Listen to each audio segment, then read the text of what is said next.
Yung extrinsic, ano ba, bibili ng gamit sa cake. Tama?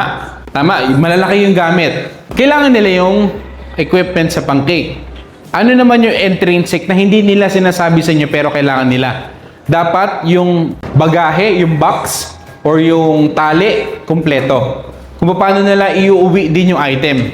Minsan kasi may nabilan din po ako, speaker, bumili lang ako doon, basta binigay lang sa akin yung speaker. Hindi man lang tinali, hindi man lang pinlastic, hindi lang basta yung produkto yung ibibigay mo.